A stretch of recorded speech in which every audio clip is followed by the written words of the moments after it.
I think Nicaraguans could teach Americans a great deal about utilizing the resources that we have at our disposal in the States. Um, and not to sound like a tree hugging hippie type, which I am. Um, there are so many things that we can be doing that reduce our carbon footprint and increase our yield. I just read a statistic that up to half of all food grown in the States is Wasted. Yeah. wasted.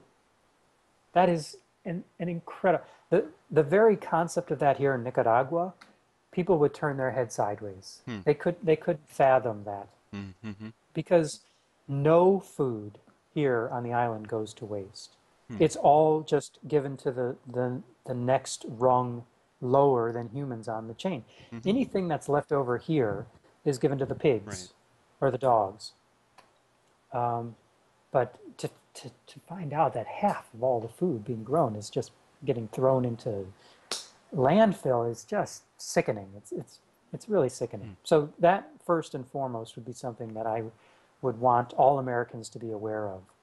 But the other thing is, in terms of the diet, people here are malnourished because they don't have enough food to eat or enough of the right kinds of food to eat.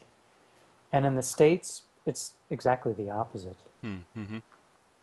I happened to be in Bolivia in the mid 90s when the very first McDonald's opened. Now, in the States, the people who eat at McDonald's are the poor because it's cheap and they're obese as a result, and with all these other metabolic syndrome issues. In Bolivia, it was the wealthy who could afford to go to McDonald's. Hmm. And as a result, they are obese with those same metabolic syndrome X symptoms and signs.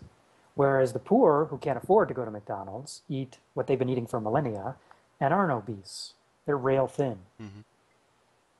And I think if we in the States could recognize that as one of the biggest problems with diet is the people who can afford to go to Whole Foods should. Hmm. And next to, well, all right, so imagine it this way. Air, you can't go more than a few minutes without it. It's free and it's relatively regulated by the government.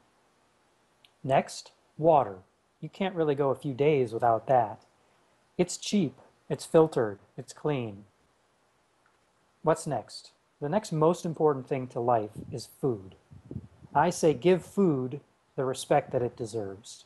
And apart from rent, if you don't own your own house, food should be the next most important thing that you spend your money on. So pay, don't be afraid, excuse me, to spend money on good quality food, organic food, free range, all those things that are hip these days.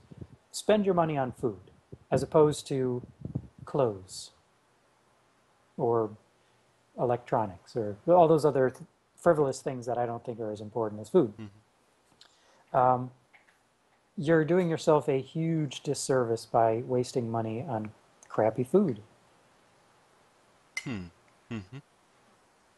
And I think that's certainly something we in the States should take note of because um, the people that I treat don't have the option to go to Whole Foods. And as a result, they eat to survive, not to thrive. Hmm.